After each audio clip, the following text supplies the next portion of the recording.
Hello friends, आज हम मेगास्थनीज की इंडिका में मौर्य प्रशासन का अध्ययन करेंगे कि इंडिका में मौर्य प्रशासन किस प्रकार दिया गया है। इंडिका में मौर्य प्रशासन, सबसे पहले हम केंद्रीय प्रशासन की बात करते हैं। केंद्रीय प्रशासन में सम्राट होता था, यानी कि जो मौर्य शासक होता था वो सम्राट होता था, और सम्राट का नाम सेंड्रोकोटस दिया गया है। सम्राट का नाम सेंड्रोकोटस दिया गया है और इसकी पहचान चंद्रगुप्त मौर्य से विलियम जोन्स ने की। सीजी मौर्य यानी कि चंद्रगुप्त मौर्य से विलियम जोन्स ने सेंड्रोकोटस नाम की पहचान चंद्रगुप्त मौर्य से विलियम जोन्स ने की।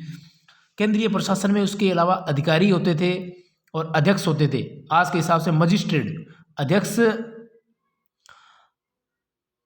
ये इंडिका में 27 दिए गए हैं अध्यक्ष, जो प्रशासन को संभालने वाले विभिन्न विभाग बनाए गए थे। उनके जो अध्यक्ष थे उनको संचालित करने वाले ये अध्यक्ष या मजिस्ट्रेट होते थे, जो इंडिका में 27 दिए गए हैं। हालांकि कौटिल्य के अर्थशास्त्र में इसे 26 दिए गए हैं। कौटिल्य के अर्थशास्त्र में मौर्य प्रशासन के लिए जो अध्यक्ष थे उन्हें 26, उनकी संख्या 26 थी।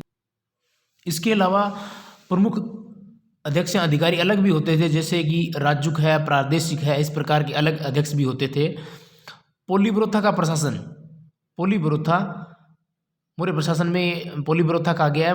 पोलीब्रोथा का जो प्रशासन था उसके बारे में बताया गया कि उसमें 6 समितियां थी। प्रशासन को संभालने के लिए 6 समितियों का निर्माण किया गया था और 6 समितियों में 30 सदस्य होते थे।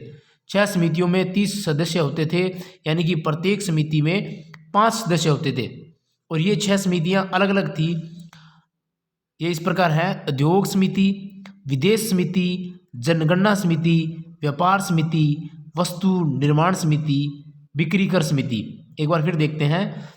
पोलीब्रोथा का प्रशासन में 6 समितियां दी गई है, जिसमें 30 सदस्य थे, यानी कि प्रत्येक समिति में 5 सदस्य थे। ये 6 समितियां इस प्रकार है: नंबर 1 उद्योग समिति, नंबर 2 विदेश समिति, नंबर 3 जनगणना समिति, नंबर 4 व्यापार समिति, नंबर 5 वस्तु निर्माण समिति, नंबर 6 बिक्री कर समिति। इसी प्रकार मौर्य सैन्य प्रशासन में भी 5 समितियां थी।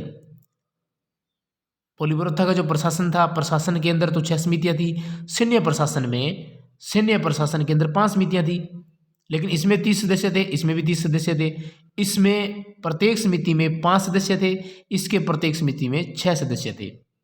ये समितियां, इसमें 6 समिति थी। मौर्य प्रशासन, सैन्य प्रशासन में 5 समिति थी और इसमें 30 सदस्य थे, इसमें भी 30 सदस्य थे। इसमें एक समिति में 6 सदस्य थे, इसमें 5 सदस्य थे। राजस्व कर लिया जाता था। इंडिका में बताया गया है कि राजस्व कर लिया जाता था और उपज का 1/4 भाग राजस्व कर के रूप में लिया। इसके बाद उत्तरापथ को व्यापारिक मार्ग के रूप में प्रदर्शित किया गया है। इंडिका में मेगास्थनीज के वृत्तांत में लिखा गया है कि उत्तरापथ में एक व्यापारिक मार्ग था जिससे वस्तुओं का आयात निर्यात होता था। इंडिका के 2 प्रमुख अधिकारी जिसका वर्णन कौटिल्य के अर्थशास्त्र में नहीं है, यानी कि जो कौटिल्य के अर्थशास्त्र में 6 अध्यक्ष दिए गए थे, उनके अलावा जो कौटिल्य के अर्थशास्त्र में नहीं है, जो लेकिन इंडिका में दिया गया है, वो है नंबर 1 एग्रोनोमोई, जो जिलाधिकारी होता था। इसका काम सड़क निर्माण था, जिलाधिकारी कहते हैं, और इसे एग्रोनोमोई कहा गया है इंडिका में। और दूसरे नंबर का एंडीनोमई नगर आयुक्त था, इसे एंडीनोमई कहा गया। इस प्रकार ये अर्थशास्त्र के अंदर ये अधिकारियों का इसका उल्लेख नहीं है, लेकिन इंडिका में इन दोनों का है, एग्रोनोमोई और एंडीनोमई। एग्रोनोमई जिलाधिकारी सड़क निर्माण का कार्य, एंडीनोमई नगर आयुक्त था। मेगास्थनीज की इंडिका में समाज कैसा था? मेगास्थनीज की इंडिका के अंदर 7 जातियों का उल्लेख किया गया। 7 जातियों का उल्लेख किया गया। ये जातियां इस प्रकार थी, 7 जातियां: कृषक जाति, दार्शनिक, अहीर और शिल्पी, सेनानी, रक्षण और सभासद। कृषक, दार्शनिक, अहीर, शिल्पी, सेनानी, रक्षण और सभासद यानी मंत्री। इंडिका में दास प्रथा का उल्लेख नहीं है। उसमें किसी प्रकार के दासों का वर्णन नहीं किया गया है। इंडिका में वर्ण व्यवस्था भी नहीं है, वर्ण व्यवस्था का उल्लेख नहीं मिलता। इंडिका में अकालों का वर्णन भी नहीं है। जो चंद्रगुप्त मौर्य के समय अकाल चंद्रगुप्त मौर्य के अंतिम शासन के अंतिम अवस्था के अंदर अकाल पड़ा था, 12 वर्षों भीषण अकाल पड़ा था। इसमें इसके अंदर कोई उल्लेख नहीं किया गया है। यहाँ हालांकि इस अकाल का वर्णन हेमचंद्र के प्रशिष्ट पर्वन जो एक जैन ग्रंथ है में अकालों का वर्णन किया गया है। मानसेहरा व सहगोरा के अन्न कोठार खोलने का उल्लेख है कि जब भीषण अकाल पड़ा था तो चंद्रगुप्त मौर्य ने मानसेहरा व सहगोरा के अन्न कोठारों को जनता के लिए खोल दिया था। यानी कि अकाल का वर्णन इन दोनों में किया गया। मानसेहरा और सहगोरा ये अभिलेख हैं। इन अभिलेखों में इनमें 12 साल के भीषण अकाल का वर्णन किया गया है।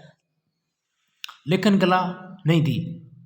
मेगास्थनीज कहता है कि भारतीयों को लेखन कला का ज्ञान नहीं था। लकड़ी के महल की जानकारी मिलती है कि मौर्य प्रशासन या मगध के अंदर लकड़ी का महल था। व्यापारिक मार्ग का वर्णन, व्यापारिक मार्ग जो उत्तरापथ मार्ग था, ये व्यापारिक मार्ग का उल्लेख किया गया है। ये सिंध को बंगाल से जोड़ता था, सिंध को बंगाल से जोड़ता था। बाद में कालांतर में आगे चलकर जिसे शेरशाह सूरी ने ग्रांड ट्रक रोड यानी कि जीटी रोड बनवाई थी, ये वही उत्तरापथ मार्ग था जिसे व्यापारिक मार्ग होता था मौर्य प्रशासन में। सिंध से बंगाल तक था, सिंध को बंगाल से जोड़ता था।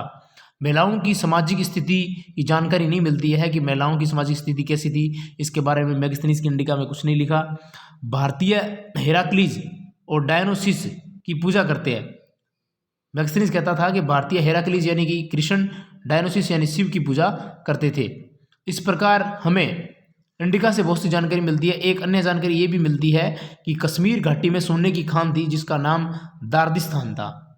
ये इंडिका में वर्णन किया गया, कश्मीर घाटी में एक सोने की खान थी जिसका नाम दार्दिस्तान था, कि दार्दिस्तान से बहुमूल्य सोना प्राप्त किया जा सकता था। इस प्रकार हम मौर्य प्रशासन की जानकारी इंडिका से प्राप्त करते हैं। ये बहुत ही महत्वपूर्ण फैक्ट है। हम इसे आसानी से याद कर सकते हैं और प्रश्न सोल्व करके नंबर प्राप्त कर सकते हैं। आप सभी साथियों से आग्रह है, दा प्रसाद विद्या प्रेम चैनल को सब्सक्राइब करें।